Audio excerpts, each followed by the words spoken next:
在5月17号，日本官方账号日本防卫省统合幕僚监察部对外声称，在冲绳西北地区约120公里的位置发生一支不明舰队靠近。随后，日本海上自卫队出动后才发现，原来是来自于中国的一支舰队，由一艘052 D 型导弹驱逐舰、一艘054A 导弹护卫舰以及一艘903型综合补给舰构成。该小型舰队直接横穿了宫古海峡，向太平洋航行。需要注意的是，当前亚太局势十分敏感。在前不久，美国联合日本和法国在5月11号到17号的一周时间里，在东海地区以离岛防御为目的进行联合演习 ARC-21。日本媒体日经新闻还透露，这是首次在日本国内举行了真正意义上的实战训练，对日本摆脱战败国条约束缚有极为深远的影响。而在联合演习 ARC-21 中，还进行了关于登岛作战和城市复杂环境巷战等科目。外界人士普遍认为，这一行为显然是想要通过武力威慑、警告中国，让其放弃武力解决台湾岛内分裂分子。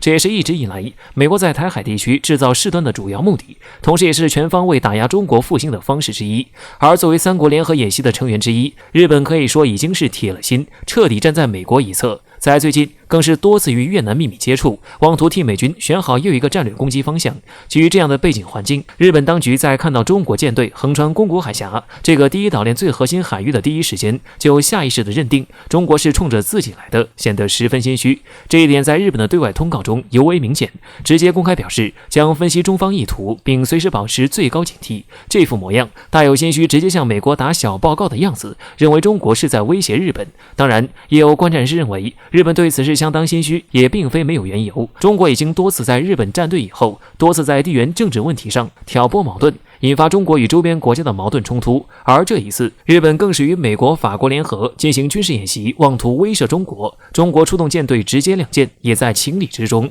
而且更为重要的是，此次向日本释放警告信号的小型舰队中，052 D 型导弹驱逐舰的舰号恰好是南京号，这就有些意味深长。可以说，中国对日本的警告已经全部都放在了这个舰号上了。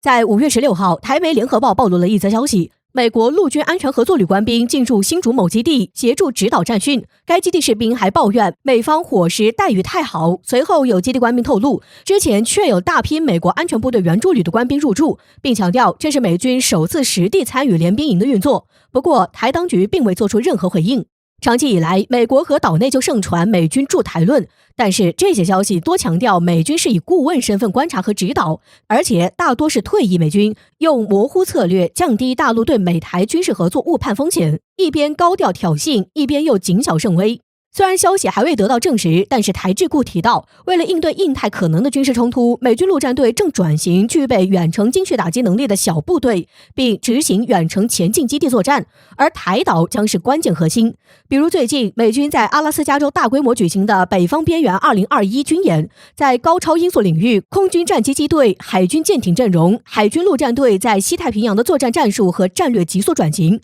旨在破解解放军在第一岛链的绝对优势，以及打击第二岛链之外置美国全境的战略能力的下佐力量，紧急启动对抗中国的优势。这次台媒报道中提到的美国陆军安全合作旅，这个旅的目标就是与盟国和伙伴一起训练，或者提供建议、协助，或者是伴随作战任务。如果台媒消息属实，那么就意味着美军不仅偷偷入驻，甚至还帮助台军努力改变军事体制和作战程序，帮助台岛刺猬化、堡垒化等不对称战略，能够有效地针对解放军进行 A2AD 反制。但即使是这样，美国也改变不了两岸巨大的军力悬殊。虽然岛内分裂势力寄希望于美国援助，但是届时美国是否出手还是个未知数。这些消息很可能是美台放出的烟雾弹，以此试探大陆反应。因为如果消息属实，中国大陆方面不可能没有反应，未免看清了我们维护国家主权的决心。但是一旦他们真的这样做，美军驻台会是中国大陆最旗帜鲜明的红线，更容易成为解放军出兵的理由，所引发的真实战争风险将会出现，台岛只能是沾上之肉。我国驻美大使李克兴曾在2017年的警告仍然如雷贯耳，美军舰抵台之日，就是解放军武力统一之时。随着现代科学技术日新月异的发展，制太空权的重要性被日益凸显出来。某种程度上来说，一个国家开发太空能力的强弱，将直接决定其未来在国际竞争中的地位。对于一向有着领先世界战略思维几十年的美国来说，他们自然不会放过这一新兴竞争领域。早在1983年，美国就提出雄心勃勃的星球大战计划，而后美国开始大规模进军太空。至于美国对于太空霸权为何如此上心，很大一部分来源于太空霸权在军事上的重要作用。例如，发射进入太空的卫星可以帮助美国实现监视全球的目的。另一方面，美军还可以利用在太空的卫星提升导弹的打击精度。可以说，正是因为军用卫星在现代战争中的重要作用，外界才形象地将其称之为作战效能的倍增器。除此以外，按照人类现有技术的发展趋势，未来人类新的作战形式将趋向于空天一体战。毋庸置疑，要掌握在未来战场上的主动权，对太空的探索就必不可少。但是遗憾的是，尽管美国率先认识到了这一重要性，最终还是会面临自己太空霸权衰落的场景。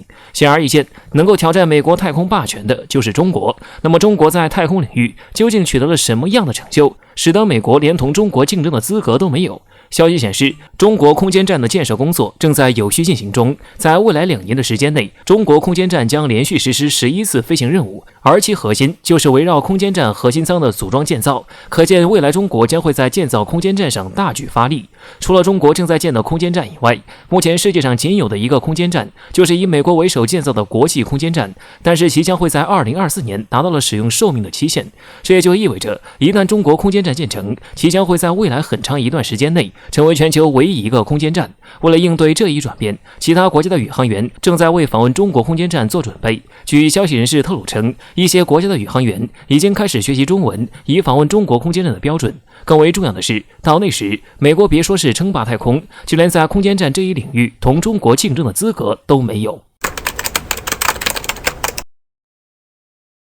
近段时间，以美国为首的西方国家频频在中国底线问题上不断挑衅，而日本作为美国在亚太的重要盟友，俨然已经成为美国在这片区域的代理人，不仅积极地在中国内政问题上指手画脚，还联合远道而来的欧洲盟友在中国周边海域搞军演。据日本共同社报道称，日本最近联合美国、法国举行了一场军事演习，内容包括了离岛登陆和巷战训练，而且在此演习期间，日本海上自卫队还和美法澳这3个国家的海军在中国东海附近展开联合训练。据悉，在这次4国的联合演习中，参演舰艇共有11艘，其中还包括了日本和法国的2艘准航母。从演习内容上来看，这次4国军演夺岛作战的性质非常明显，但是日媒还对此解释称，这是为了遏制中国的海洋行动以及应对中国带来的潜在威胁所进行的演练。不得不说，日本跟在美国后面，把那套强盗逻辑学得十分彻底。你们都在中国眼皮子底下搞联合军演，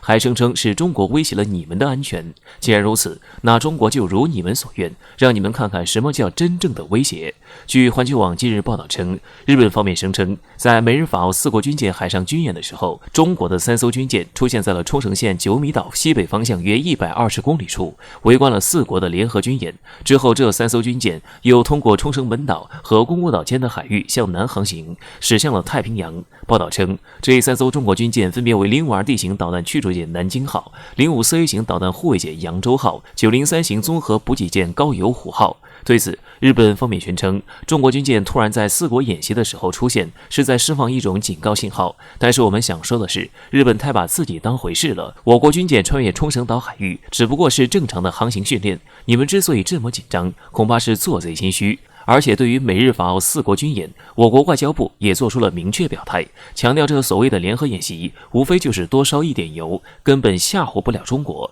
因此我们可以看到，日本现在不但对美国言听计从，还学习美国习惯性的拿中国说事。但如今的中国早已不是从前那个随便加一门炮就能让我们屈服的旧中国，而且以日本现在的军事实力，根本就无法与中国抗衡。对此，金一南少将就曾表示，如果中日开战，那么日本很有可能将不复存在。所以日本在害怕美国的同时，也应该害怕中国。